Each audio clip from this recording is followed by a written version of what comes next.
Today I want to talk about finite transmission lines. I did a video on infinite transmission lines already, and I would like you to look at that first, and then you have a good view and a good basis on this video. But for clarity, I wrote down a few formulas that were relevant in the infinite transmission line that we are also going to use today. So the infinite transmission line I modeled as such, with a resistor, an inductor, a conductance element and a capacitance element. And we went through the Maxwell equations, and from there we came to the characteristic impedance of the transmission line, of the infinite transmission line, and that is given here. So the characteristic impedance, C0, we came to this equation, R plus j omega L over G plus j omega C, and take the square root. We also created a propagation constant, gamma, and we came up with voltage and current wave functions, and they are given here. So there are four functions here. The two bottom functions I put in for completeness, but we're not really going to use them today. But these are dependent on time also. The top two ones we're going to use to make statements on the finite transmission line that we're going to analyze today. The interesting thing about the transmission line, if you look at the two bottom ones, is that you can see that there is a wave going to the right with U plus. U plus is a constant, and this is essentially a plane wave. And this plane wave is moving to the right, and there is a wave moving to the left. Why is this moving to the right? Well, if you keep your angle constant here, so if this number equals constant, if you increase the time, you better increase x in order for this number to be constant. So if you increase the time, x needs to be increased also, and therefore it moves to the right. Same here, if you increase t, you better decrease x here in order for the phi angle to be constant, and therefore this one moves to the left. If you have an infinite transmission line, like we had last time, and you inject a signal on the left here, and you inject it into the transmission line, this will be the only signal that will propagate through the transmission line. There's only a U plus, there's not a U minus, because it is an infinite transmission line, and there will never be a bounce back from the end going back. So there will never be a collusion of signals from back and forth, because it is an infinite transmission line. Keep that in mind, that's important. So today we're going to talk about the finite transmission line, and this is the schematic of it. There is a generator with some impedance on the generator. This is the finite transmission line, these two thick lines here, that goes from 0, x is 0 to x is L, and then at L we have a load ZL. Yeah, there's a load ZL on the right hand side over here. Okay. So let's take a look at the wave characteristics on the finite transmission line here. So the load Z on L, and we have a CG here, which is the impedance of the generator.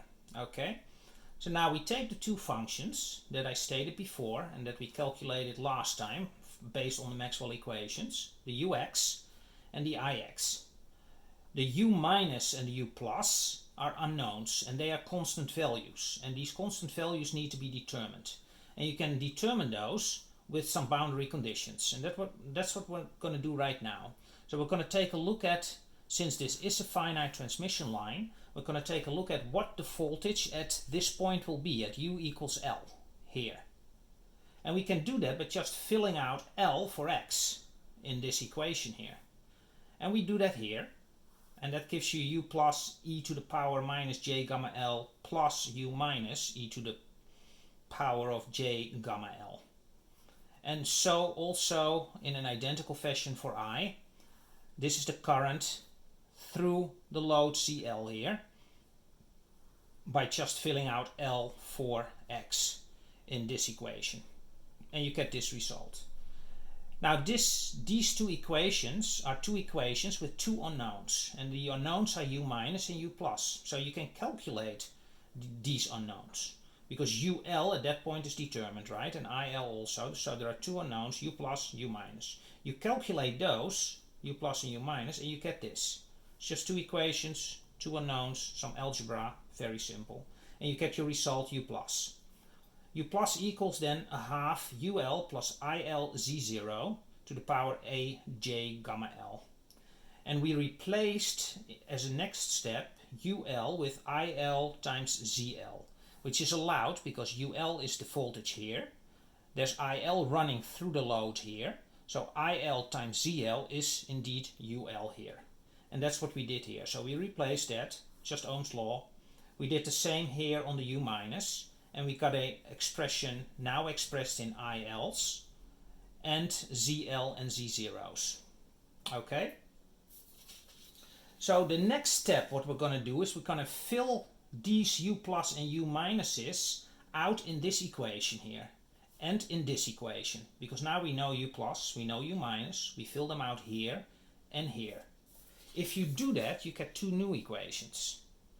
You get a ux here, which is IL over 2 times ZL plus Z0 e to the power j gamma L minus x plus ZL minus Z0 e to the power minus j gamma L minus x. So that's the formula for ux now. So we now have an expression for the voltage somewhere on this line varying from 0 all the way up to L here, and you can calculate what the voltage is on the transmission line based on this load. Okay? We did the same for I, gives you this expression, and now you can ask yourself, what is the impedance at every single point on this transmission line, right? Varying from x equals 0 at the beginning to x equals L at the end of the line. And you can do that by dividing these two up, right? U over x, u over I, and that gives you this equation, just this divided by this, and that's what you see here. You can simplify this equation by using cosine hyperbolic and sine hyperbolic functions.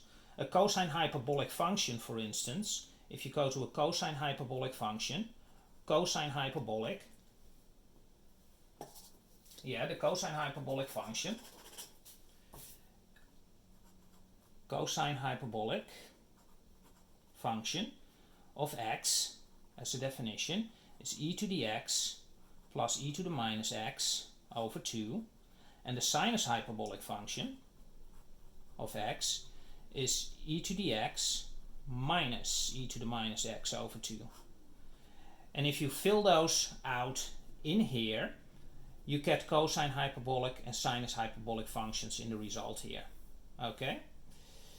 Now you can take this and divide this by cosine hyperbolic, the top as well as the bottom. And when you do that, you get ZL over here, cosine divided by cosine hyperbolic gives you ZL. The 2's obviously go out. Z0 sine hyperbolic divided by cosine hyperbolic gives you a tangent hyperbolic over here. And for the bottom the same, right? So you get a tangent hyperbolic on ZL, which is here.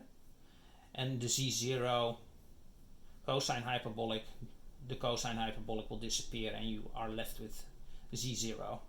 Okay, so now we have an expression of Zx, of the impedance at any point on the line, looked at from the generator, from Cx equals 0, from here to Cx equals L here. So let's plug in some numbers and get some understanding on how this works. So for clarity, I copied it again. So this is what we came up with, Zx. And now we can say, let's check what the impedance is if we go make x equal to L. And what we expect, of course, is that we get CL out of it, right? Because we're at the end of the transmission line, the finite transmission line, and you want to know what the impedance is. It's probably CL, you hope for it. So let's fill that out. ZL, we fill out L for x in this formula here. You get L minus L, which is 0. So this term disappears, and you're left with Z0 times CL over Z0, which is CL. And that makes sense, right? So we're good. Makes total sense because that's what you expect at this point. Now let's take a look at what we will see at the beginning of the transmission line. So what does the generator see in terms of impedance at the beginning of the finite transmission line here. That is when x equals 0. So if you fill that out, you get CL plus C0 tangent hyperbolic j gamma L, because x equals 0, divided by Z0 plus CL tangent hyperbolic gamma j gamma L here times C0, right? This is just a dimensionless number here. And this is the characteristic impedance of an infinite transmission line. Okay? So what if ZL is Z0? What if that is the case? So let's see, let's fill that out. Let's make ZL Z0 here. Let's make CL Z0 here. And what you see is that this piece and this piece disappears and you'll end up at C0. So that's actually pretty good, right? So from the generator standpoint, at 0, if you assume that the line is characteristically terminated, meaning that CL equals Z0, it looks like an infinite transmission line. So from the generator standpoint, this is just an infinite transmission line at that point if you characteristically terminate it. And that's fantastic. Why is that fantastic? Well, there are no bounce backs. That's the cool thing about it. If you have an infinite transmission line and if you inject a signal like a sinusoidal wave with data on it, you would like to make sure that on the receiving side you receive everything and you can decode the data and you're good to go. And if you have an infinite transmission line and you inject a sinusoidal wave on this end, it will go on forever as if it was an infinite transmission line, meaning it will not be bounced back at the end. If you have a transmission line that is not properly terminated, what you will see is you inject a signal here, it goes through the transmission line, and at the end it will bounce back, and if that's not properly terminated from that side, it will bounce back again, and it will go back and forth and back and forth. It's attenuated because there's a gamma there. Why is it attenuated? Well, if we look at the definition of gamma, we can go a little bit back and look at the definition of gamma. There is a G and an R in there, right? And therefore the signal will attenuate. It will get smaller and smaller once you go through the transmission line and back. If these were 0, it would not attenuate.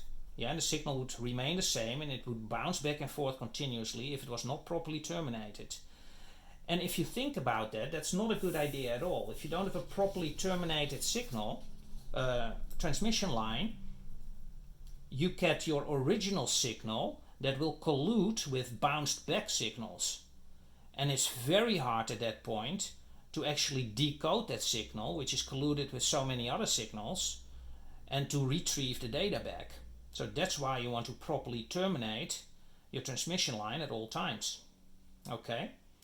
So I hope that gives you a little bit of insight on how transmission lines work. If there's interest in working it out a little bit more and for instance doing a calculation that injects a signal and see how it actually bounces back and what you get out of it, please let me know in the comments and I can work on something like that and we can talk about it. Okay, if you like this video, please subscribe and please like, and I'll see you in the next one.